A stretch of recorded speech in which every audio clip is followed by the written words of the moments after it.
Hello అండి. Welcome to our channel. నేను మీ శ్రీ. ఈ ఛానల్ కనుక మొదటిసారి చూసినట్లయితే సబ్స్క్రైబ్ చేసుకోండి. అలాగే పక్కనే ఉన్న బెల్ సింబల్ మీద క్లిక్ చేసినట్టయితే నేను వీడియో ఇవ్వగానే నోటిఫికేషన్ వస్తుంది మీకు. ఇక కథలోకి వెళ్ళిపోదాం. ప్రియాని దాన్ని పార్ట్ 78. నాకు డివోర్స్ వద్దు అన్నాను. ఎందుకు వద్దు? నీకు బ్రైట్ ఫ్యూచర్ ఉంటుంది అని అతనేదో చెప్పబోయాడు. నాకు అవేమీ అక్కర్లేదు, నువ్వే కావాలి అంటూ చటుక్కున అతన్ని హత్తుకున్నాను. నా గుండె ఎప్పుడెప్పుడు ఆగిపోతుందా అనేంత గట్టిగా కొట్టుకోసాగింది. హలో! నా మీద చిటికలు వేయడంతో తేరుకొని ఇహలోకంలోకి వచ్చి పడ్డాను. అంటే నేను తనని హత్తుకోలేదా? ఇదంతా నా భ్రమ అనుకోగానే నీరసం వచ్చేసింది నాకు. విడాకులు వద్దు నాకు అని నేను సూటిగా తననే చూస్తూ చెప్పాను. పిచ్చి పిచ్చిగా మాట్లాడుకో, నువ్వింకా తెలివైన దానివి అనుకున్నాను. ఇలా మాట్లాడి తిక్కదానివని అనిపించుకోవద్దు అని సీరియస్గా అన్నాడు అతను. నిజంగానే నాకు విడాకులు వద్దు, నేను తెలివైన దాన్ని కాబట్టి డివోర్స్ నాకు అక్కర్లేదు అంటున్నాను అని నేను గట్టిగా చెప్పాను. నా వైపు కొన్ని క్షణాల పాటు చూసి, డివోర్స్ తీసుకోకుండా ఏం చేస్తావు అని అడిగాడు. ఏం చేయకపోయినా పర్వాలేదు, నాకొద్దు అన్నాను నేను. నిజంగానే మెంటల్లాగా బిహేవ్ చేయకు, నీకంటూ ఒక లైఫ్ ఉంది, మర్చిపోయావా? తన స్వరంలో ఏదో తేడా, అదేంటో నాకు అర్థం కాలేదు. నాకు ఆ లైఫ్ వద్దు అని క్షణకాలం ఆగి, నా లైఫ్ నీతోనే, ఇక్కడే అన్నాను. నా మాటలకి తన ముఖం, తన కళ్ళు విప్పారాయి. వాట్? తన స్వరం కీచుగా వచ్చింది. ఒక అడుగు ముందుకు వేశాను. నిజమే చెప్తున్నాను, నాకు డివోర్స్ వద్దు, నువ్వు కావాలి అన్నాను. తను ఏం మాట్లాడలేదు, కానీ తన ముఖమంతా ఎర్రపడింది. తన దవడ కండరాలు ఒకదానితో మరొకటి కొట్టుకుంటున్నట్టు ముడిపడ్డాయి. నేను కళ్ళు ఎత్తి అలాగే చూస్తున్నాను, ఏమాత్రం తొనక్కుండా.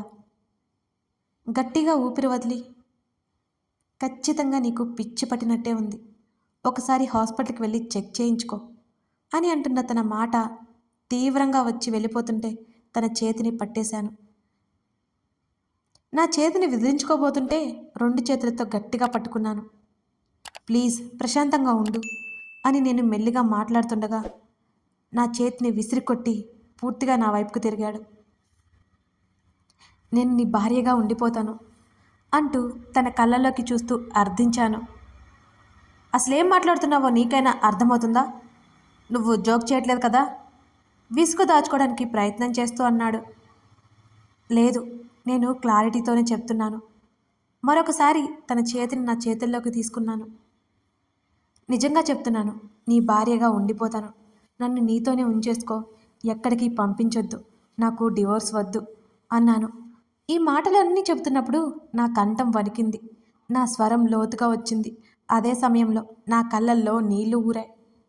లోపల భయం, కంగారు పెరిగిపోయాయి తన సమాధానం కోసం చూస్తుంటే. నన్ను కొన్ని నిమిషాలు కళ్ళు చిన్నవి చేసి చూశాడు.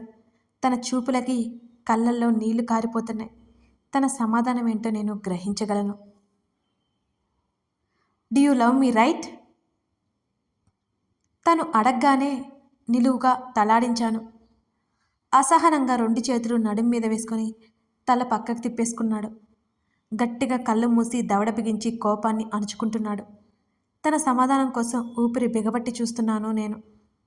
కాస్తలో కాస్తైనా పాజిటివ్ రియాక్ట్ అవుతాడని అనిపిస్తోంది. ఒక్క రీజన్ చెప్పు అని అడిగాడు. నాకు అర్థం కాలేదు నిజంగానే. నువ్వు నన్ను ప్రేమించడానికి ఒక్క రీజన్ చెప్పు అని అన్నాడు మరోసారి. నేను మాట్లాడలేదు. అతడు నాకేదో చేశాడని నేను ప్రేమించలేదు, అదంతే. రీజన్ ఏంటో నాకే సరిగ్గా తెలీదు. నువ్వు నన్ను ప్రేమించావు అంటే నమ్మడానికి పిచ్చివాళ్ళ కనిపిస్తున్నాను నీకు అని గట్టిగా అడిగి, నీకు నా మీద ఎందుకు ఇష్టం ఏర్పడుతుంది? ఏం చేశానని నా మీద ఇష్టం ఏర్పడుతుంది అని అన్నాడు. తన స్వరం చాలా తీక్షణంగా వచ్చింది ఆ సమయంలో. ఏదైనా చేస్తేనే ఇష్టం ఏర్పడాలా? కళ్ళు తెరుచుకుంటూ తన కళ్ళల్లోకి చూస్తూ అడిగాను నేను. ప్రేమకి ఏదో ఒక రీజనింగ్ అనేది ఉంటుంది. రీజనింగ్ లేకుండా ప్రేమ ఎలా పుడుతుంది? నన్ను ప్రశ్నించాడు. నేనేం మాట్లాడలేకపోవడంతో తనే అన్నాడు, నువ్వు చెప్పలేవు. ఎందుకంటే నువ్వు నన్ను ఇష్టపడట్లేదు. జాలి చూపిస్తున్నావు, జాలి. ఆ మాత్రం అర్థం చేసుకోలేని వాణ్ణి కాదు అన్నాడు అసహనంగా. లేదు లేదు, నేనెందుకు అలా జాలి చూపిస్తాను అని గట్టిగా అరిచాను. నా భుజాలు రెండు మరింత గట్టిగా పట్టుకుని, ఎందుకంటే ప్రేమలో పిచ్చివానైపోయాను కదా, రాహిణి కోసం నా మీద జాలి చూపిస్తున్నావు. ఆ మాత్రం తెలుసుకోలేనా అని గట్టిగా అరిచాడు నా భుజాలు ఊపేస్తూ. లేదు లేదు, నీరసంగా అన్నాను నేను. ఈ ఆలోచన నీ మెదడులో నుండి పక్కకు తీసేయి. మరొక చేతి వేళ్లతో నా కణత మీద రెండు పొడిచాడు. తీసేయడానికి ఇది ఆలోచన కాదు, నా నిర్ణయం. ఆల్రెడీ తీసేసుకున్నాను, నా నిర్ణయం మారదు అని అంటున్న నన్ను విసుగ్గా వెనక్కి తోడడంతో 2 అడుగులు వెనక్కి వేశాను. నీకు ఫ్యూచర్ అర్థం కావడం లేదు. ఇక్కడ ఉంటే నీకు బూడిద తప్ప ఇంకేం మిగలదు. డివోర్స్ తీసుకుంటే నువ్వు మళ్ళీ పెళ్లి చేసుకోవచ్చు. నీకంటూ ఒక లైఫ్ ఉంటుంది. నిన్ను చాలా బాగా చూసుకునే భర్త వస్తాడు. నువ్వు సంతోషంగా ఉంటావు అని నన్ను కన్విన్స్ చేయడానికి మాట్లాడుకుంటూ పోతున్నాడు అతను. దయచేసి ఆపై అని 2 చేతులెత్తి దండం పెట్టేశాను. ఫూలిష్ ఫెల్లో నువ్వు అన్నాడు విసుగ్గా. అవును, నేను మూర్ఖురాల్నే, ఒప్పుకుంటాను. కానీ నువ్వైతే మహా తెలివైనవాడివి కదా. నీకు నేను ఇష్టం లేదు అదే చెప్పు. అంతేగాని పెళ్లి చేసుకో, భర్తను వెతుక్కో, చేసుకో అంటూ నా దగ్గర మాట్లాడుకో. నీ మాటలకి నాకు ఒళ్ళు మండుతుంది అని ఆవేశంగా అరిచాను. నిజంగానే నువ్వు పెద్ద పిచ్చిదానివి. అసలు నాలో ఏముందని నాతో ఉండాలి అనుకుంటున్నావు? నీ సంతోషం అంతా మాయమైపోతుంది. ఆ విషయం నీకెందుకు అర్థం కావడం లేదు అని అన్నాడు అదే గంభీరత్వం అతని గొంతులో. నాకు నువ్వే కావాలి, నువ్వే కావాలి అని అతని మాటలు వినిపించుకోకుండా చెవులకు చేతులడ్డు పెట్టుకుని గట్టిగా అరిచాను. నీకేదో అయింది, ఖచ్చితంగా సైకియాట్రిస్ట్కి చూపించాలి అని అన్నాడు. ఆ మాటలు వింటుంటే లాగిపెట్టి 2 పీకాలి అనిపించినా ఆ పని చేయలేను కాబట్టి నోరు మూసుకొని ఉన్నాను. నేను చాలా క్లారిటీతో ఉన్నాను. డివోర్స్ తీసుకోను, అర్థమైందా? ఎలా నన్ను ఇష్టపడవో నేను చూస్తాను. కోపంగా అరిచేసి అతని కంటే ముందు బాత్రూం వైపు నడిచాను. వెళ్తూ వెళ్తూ వెనక్కి తిరిగి చూడక తన ముఖమంతా వివరణంగా ఉంది. తల మీద నుంచి శరీరం మీద చల్లటి నీళ్లు పడుతుంటే కాస్త రిలీఫ్గా అనిపించింది. అప్పటి వరకు వేడెక్కిన బుర్ర కాస్త చల్లబడినట్టుంది. ఇప్పుడు రిషి ఫీలింగ్ ఏంటో. అయినా తను ఇంత కూల్గా ఉంటాడని నేను అస్సలు అనుకోలేదు.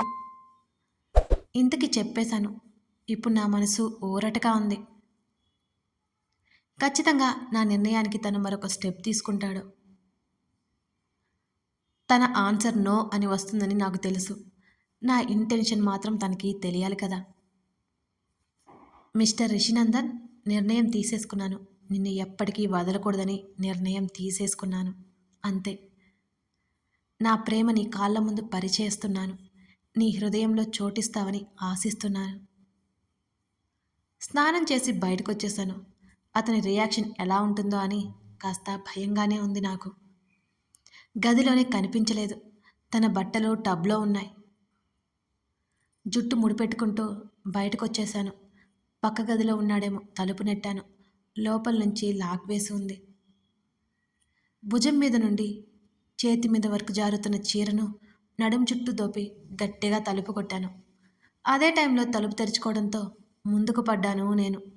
పడుతూ పడుతూ కీచుగా అరిచాను. ఇవాల్టితో నా పని అయిపోయింది అనుకుంటున్న సమయంలో నా భుజాలను 2 చేతులు పట్టుకున్నాయి. ఆ స్పర్శ నాకు తెలిసినది. అప్పటికే బిగుతుగా మూసిన కళ్ళని ఎత్తి చూశాను. హమ్మయ్య, నేను కింద పడలేదన్నమాట. థ్యాంక్స్ అని చిన్న నవ్వుతో చెప్పాను.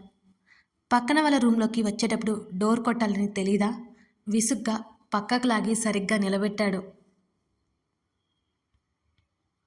ఇక్కడ పక్కన వాళ్ళు ఎవరు? నేను చుట్టూ కళ్ళతోనే వెతికాను. ఎక్కువ చేకు, కుదురుగా ఉండకపోతే నా కోపాన్ని చూస్తా. పర్లేదు, కోపమేగా, అది నాకు అలవాటేలే. నేను అంటుంటే అతడి కోపాన్ని అణుచుకుంటున్నట్టు అసహనంగా ఉండడం నాకు అర్థమవుతూనే ఉంది.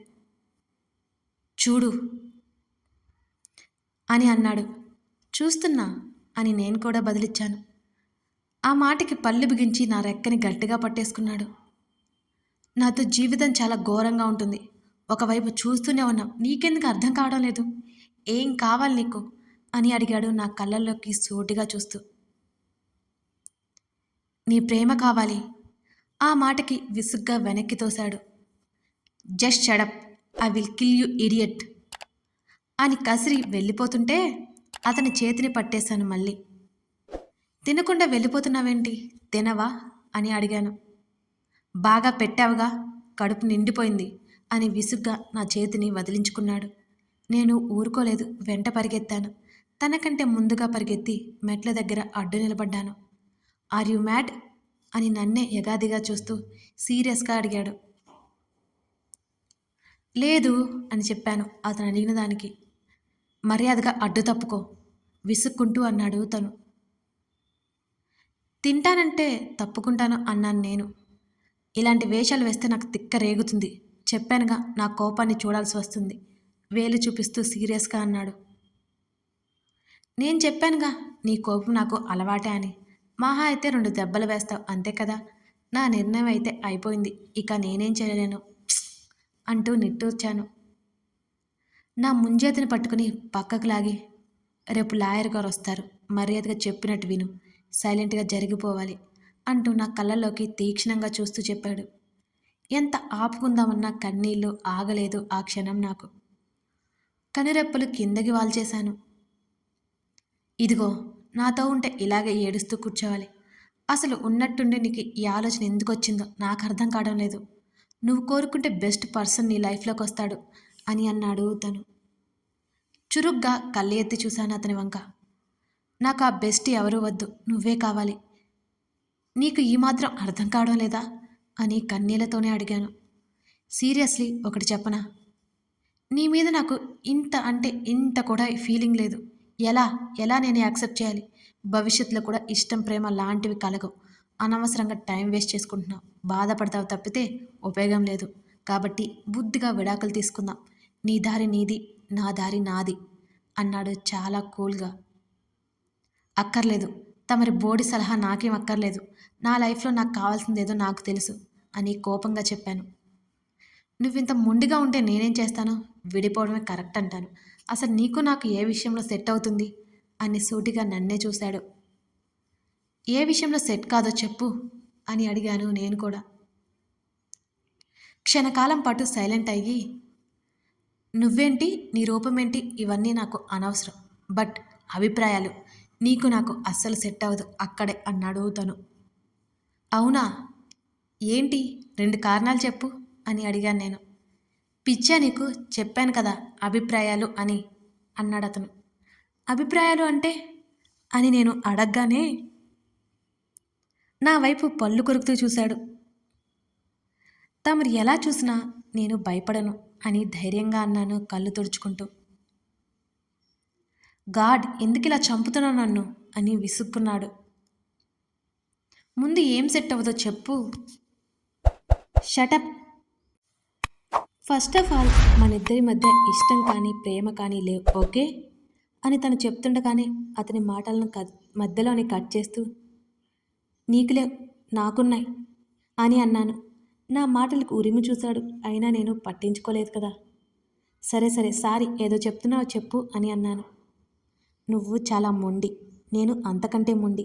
మన ఇద్దరి మధ్య అడ్జస్ట్మెంట్స్ అవ్వవు, లైఫ్ అంతా ఘోరంగా ఉంటుంది, అర్థమవుతుందా నీకు అని అన్నాడు. అప్పుడు నీ మీద రివెంజ్ తీర్చుకోవాలి కాబట్టి నీకు నచ్చకుండా బిహేవ్ చేశాను. ఇప్పుడెందుకు అలా ఉంటాను? నువ్వు నా హస్బెండ్ కదా, భర్తకు తగ్గ భార్యగానే ఉంటానులే అన్నాను.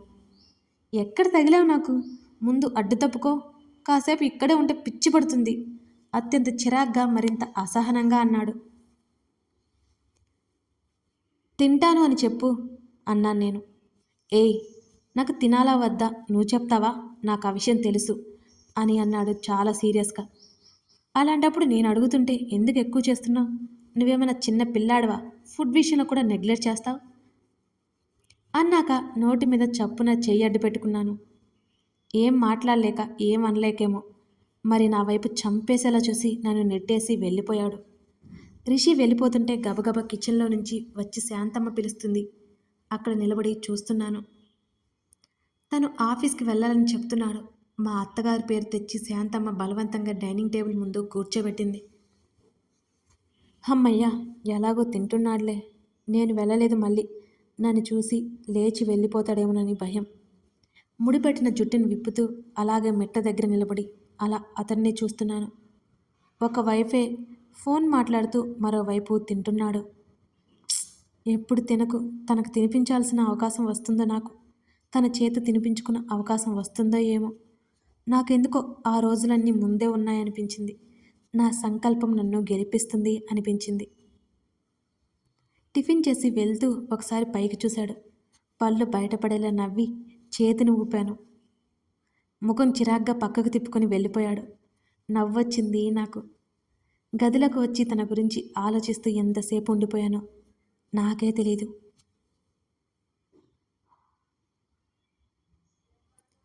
ఇలాగే మరో వారం రోజులు గడిచాయి.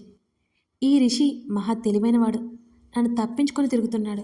ఇంకా లాయర్ రాకపోవడంతో కాస్త ఊపిరి పీల్చుకున్నాను నేను. కానీ నన్ను అలా బ్రతకనివ్వడు కదా.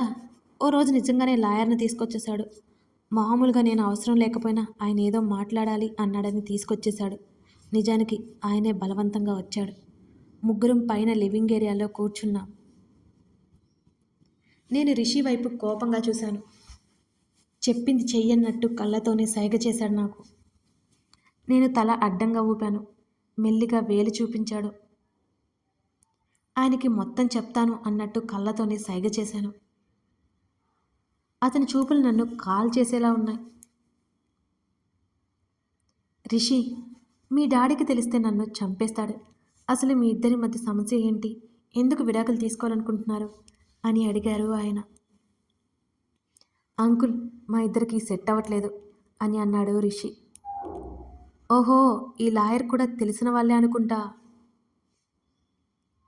నన్ను క్వశ్చన్ చేయని, చెప్తా, నిన్ను అడ్డంగా బుక్ చేస్తా అనుకుని పళ్ళు నూరుకున్నాను రిషి వైపు చూస్తూ. కథ కొనసాగుతోంది. ఇప్పుడు అవని విడాకులకి ఒప్పుకుంటుందా? తెలుసుకోవాలి అంటే తర్వాత భాగం కోసం చూడాల్సిందే. మీరందరూ కొంతమంది అడుగుతున్నారు, అవని ఎందుకు మనసులో మాట్లాడుకుంటుంది అని. ఇదొక రకమైన నరేషన్ అండి. ఇలా కూడా కథలు రాస్తారు. ఇది ఫస్ట్ పర్సన్ నరేషన్ అంటారండి. తను మనసులో మాట్లాడుకోవట్లేదు, తన నుంచి కథ రన్ అవుతుందండి. అదన్నమాట సంగతి. మీకు అర్థమైందనే అనుకుంటున్నాను. కథ నేను ఆల్రెడీ రాసి 1 year పైన అయిందండి. ఈ కథ ఆల్రెడీ అయిపోయిందే. నేను ఇక మామూలుగా రన్ చేస్తుంటాను. చాలా పెద్ద కథ, పెద్ద ఎపిసోడ్సే ఇస్తున్నానండి. మీకు కథలో క్లారిటీ ఉండాలి కదా, అంటే ఏదో రాసి ఉండకూడదు కదా. మీకు క్లియర్గా ఉండాలనే ఇలా ఉంటుందన్నమాట కథ. Thank you for watching this video.